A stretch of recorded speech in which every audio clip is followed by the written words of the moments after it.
This is a parole violation and original hearing for Cynthia Christensen, number 179466. Is that you, ma'am? Yes, it is.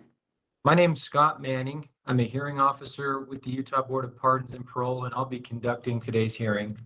I am going to be taking testimony from you. If you'd raise your right hand, I'll swear you in. Do you swear that the testimony you provide today will be truthful and accurate? Yes, I do. Thank you. Did you receive at least 7 days written notice of today's hearing along with your blue disclosure packet? Yes. So I think you understand this, but that disclosure packet contains the new information that the board will be considering as they make a decision after today's case. I'm going to be going over some of that with you today at the hearing. So what I plan to do, I'm going to review what's happened leading up to today's hearing. I think you've already entered pleas to the allegations through a waiver. Your parole has been revoked and you have a new case we need to discuss. So I'll go over that quickly. Then we'll talk about what happened in the new case. And then I have some questions for you. Really want to talk about what happened on this most recent parole, what you've been doing recently, what your plans are. And then at the end of the hearing, if there's anything else you'd like to bring up, I'll give you a chance to state that. But at this time, today's hearing really is for you to be able to state anything you'd like to. Are there any errors or inaccuracies in that disclosure packet you'd like to mention? Not at all. Looks like you returned to the facility in September 24. You had 7 parole violation allegations. The board accepted your admissions to those allegations and revoked the November 21st, 2023 parole and scheduled today's hearing because there was potential criminal charges. That happened in October 24. In October 2024, later, you were convicted in case 241402957. That's the new case we need to talk about. Those convictions. That happened in August. Yeah, so you were convicted, the court case, you entered a guilty plea in October, but we'll talk about what happened in that case in just a minute. I'm just kind of reviewing what's happened to there's some procedural things I need to get through. So you were convicted of unlawful possession of another's identification, 3rd-degree felony. That corresponds with allegation 3. Unlawful acquisition of a financial card, 3rd-degree felony. That corresponds with allegation 1. Possession of a forgery writing device, 3rd-degree felony. That corresponds with allegation 2. And possession or use of a controlled substance, misdemeanor B. That was not alleged by AP&P. I'm going to recommend that the board take judicial notice of those new convictions, also affirm the prior acceptance of your admissions to all 7 allegations and the revocation of your prior parole. I do note that the charges related to allegations 4, 5, 6, and 7 were dismissed. I'll put that on the record. Then I note in December 24, the board scheduled today's hearing. They said they expected you to comply with your case action plan and have no disciplinary violations. So that brings us to today. Looks like you have a maximum expiration date of August 30th, 2029. Those are the 2 consecutive 0 to 5 year sentences from 2021. That's the longest amount of time the board can retain jurisdiction. Your guideline, based on these new convictions, is 17 months of incarceration. That would lead to you being released on January 30th of 2026.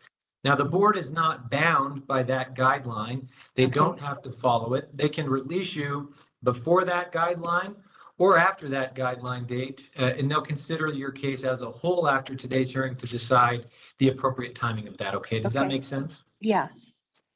Looks like in the new case, case 241402957, August 30th, 2024, you attempted to cash a fraudulent check at the bank.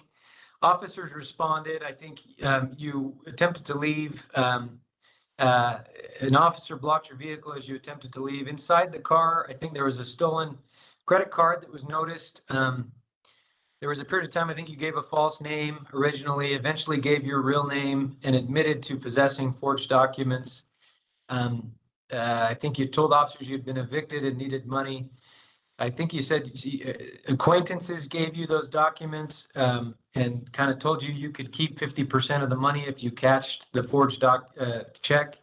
I Mhm. think inside the car, officers found 28 forged documents. The inside of a folder, those included identifications, checks, bills, birth certificates. I think there was a laptop also that was used to create these documents. I think you told officers you had stolen tools from Home Depot with these same individuals with which you worked on these forgeries. I think you said there were several credit cards given to you by those acquaintances. And officers noted there were stolen financial cards in the car that had been stolen in vehicle burglaries recently. Is that accurate as to what happened in the case? Not exactly. I didn't actually steal myself from Home Depot, but these people did. I think they misunderstood me. But I told them about the people, who they were and what they were doing. And the day before this happened, they gave me that stack of information and credit cards and everything, and I just threw it in my backpack. I didn't even really have time to use it. But the reason why I got caught is because they gave me a driver's license that was made up, and it wasn't anybody in particular. And Well, it- my question, and I'm sorry to cut you off. Please continue if you'd like to. okay, so it was, I don't know whose it was, but they put too many numbers on the driver's license number when they made it up. And so, that's how it happened. And the reason why, can I tell you why I did it? Please, yeah. Okay, and this doesn't, I'm not trying to justify it at all, okay, because I know it was very wrong. But I was being evicted because I started hanging out with the wrong crowd again. And this is my problem. I do good on parole. And then, like, the last time I got in trouble with my violation from last time, they had dropped my charges. But this girl sold me a hotel room for $200, telling me she was going to use her aunt's Marriott points to pay for it. And they came back and arrested me for credit card fraud. And I didn't even use a credit card. She did. So that was my last violation. But I need to change my life because I keep getting hooked up with these wrong people. And then I was desperate because some of these people came in and stole my rent money that I had in my backpack. And I just fell back to my old habits, and I used some of the information they gave me and tried to cash that check, and it was really wrong. And I know I should have gone to the church, or, I shouldn't have done that.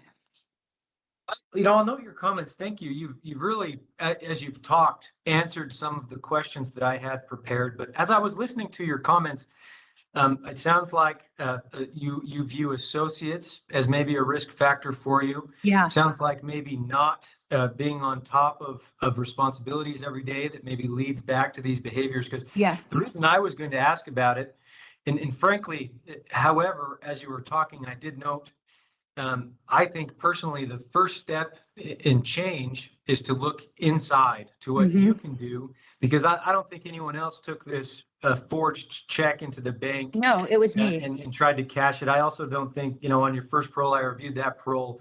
This really is a pattern of behavior. That's the reason we're here. You were originally committed to prison. This same pattern of behavior, it happened on the first parole. It's happened on the second parole. And, I think the only way that will change is looking inside, identifying ways that you can change your behavior, change your plan if you are granted another parole. So if you are granted another parole, what do you need to change so that you can avoid falling back into the same pattern of behavior? Well, I know the first thing is staying away from those kind of people, because I need to, well, I took moral recognition therapy. I have my certificate here. And in that class, I learned that I have to be honest with myself. I can't just say, okay, well, this is why this happened, or this is why that happened. I have to take full responsibility for what I do. And believe me, sir, I do not want to ever come back here again. This has been a hellacious time for me here this time. I'm 60 years old.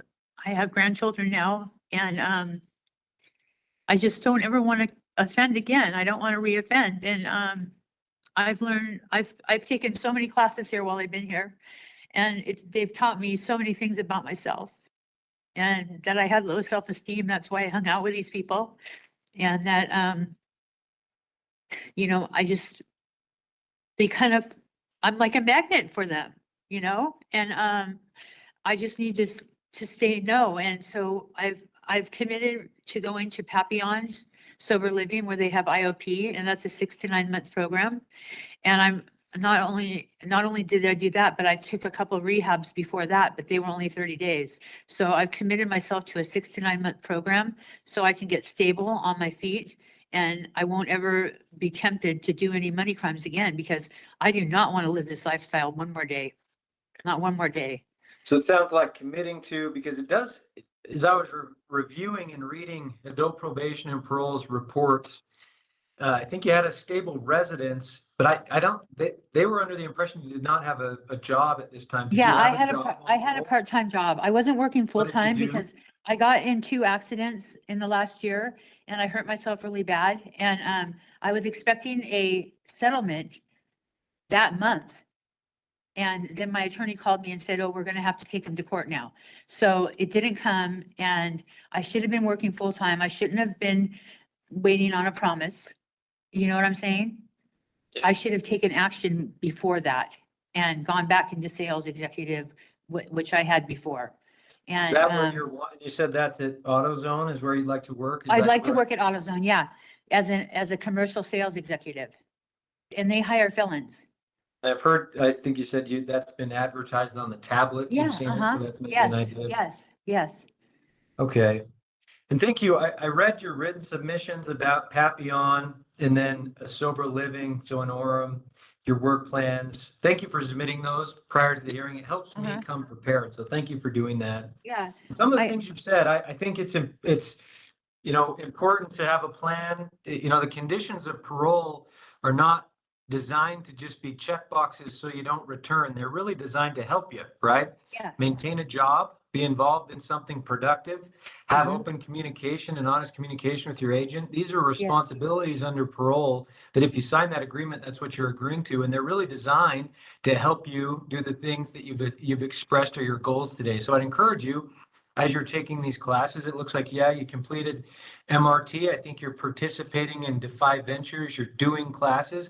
I would Yeah. encourage you to, while you're in those classes, think about how you can apply those when you do get to the community, because that's the goal, right? It's not Yeah, to exactly. necessarily check the box of doing class, but Yes. it's to engage in some behavior change. And I think that starts with identifying what you personally can do differently. So thank you for your comments. Yeah. I do, Can I just give you a quick Please, thing? please. Okay, I just want to tell you about my testimony that I got when I'm here.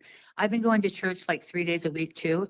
And I've really reconnected with Heavenly Father, and I want to just spare my testimony because last week some girls were making fun of me because I get made fun of a lot because I'm not the gangster type. And so I said some mean things back to them. But the next day, the Spirit told me, you need to go and apologize for what you said. And I did. And that's a big change within me because I don't want to be that kind of person anymore. You know what I'm saying? I want to be a good person. I want to be a good example for my kids and my grandkids. And they're just mortified that I came back again. I have 7 of them. And it's embarrassing and it's mortifying to me too.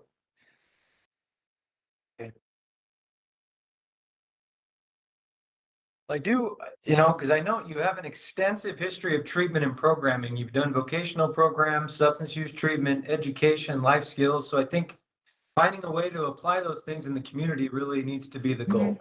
You've had 2 incidents leading to disciplinary convictions since September when you returned. There's 3 disciplinaries pending. At least they were pending when I last looked. Let me check what the status of that is today.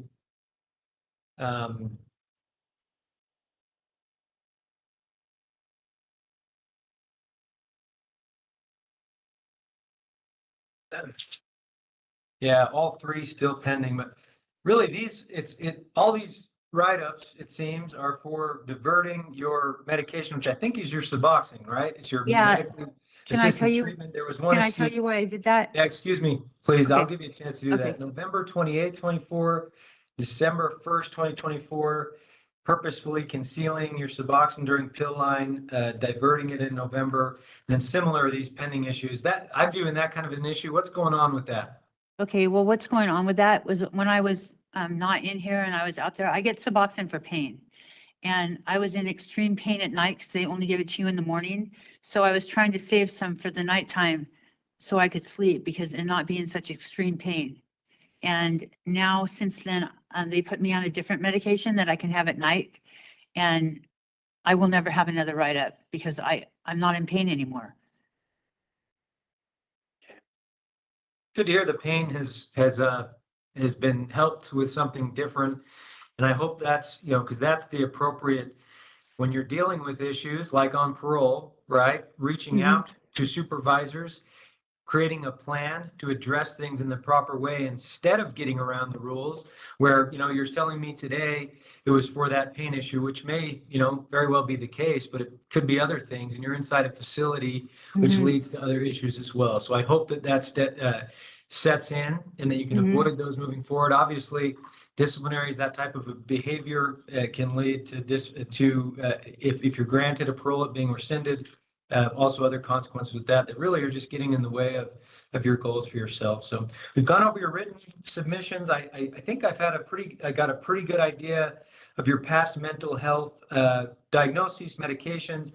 Your written submissions really kind of, I think, told me what you're currently taking, how things are going. Your mental health, how's it going right now? Good. It's going good. Okay. And any physical health issues at this time? I guess you've talked about. I'm on the medicine. You're taking the medicine for it. I've got some written submissions about that, but you feel like that's something that you'd be able to manage on parole? It wouldn't get in the way of working, getting to your appointments. Is that right? Yeah, exactly. Yeah. It's wonderful. Let me just make sure that we've gone over everything I wanted to today.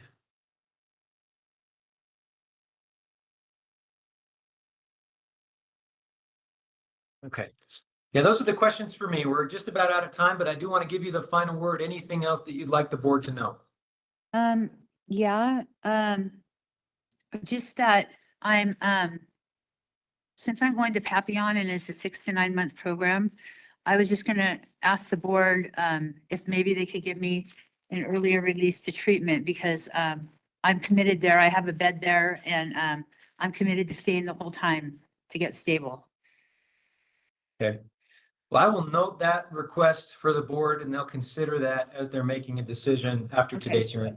So Okay, what I'll thank do you, from sir. here is I will take your case under, what, did I cut you off? Is there something else? No. Okay. What I'll do from here is take your case under advisement. I've put together a report of what I reviewed before today's hearing. I'll include into that report what we've talked about today at the hearing, and then I'll submit that to the members of the board. I'll submit it probably tomorrow. There's Okay, 5 board members. They make decisions by a majority vote. That sometimes can happen in a few days. Sometimes it does take a couple of weeks, and we'll send it to you in writing. It'll also be posted to our website. So with that, thank you for being here. I wish you the best of luck moving forward, and we'll go ahead and conclude. thank you so much, sir. Okay.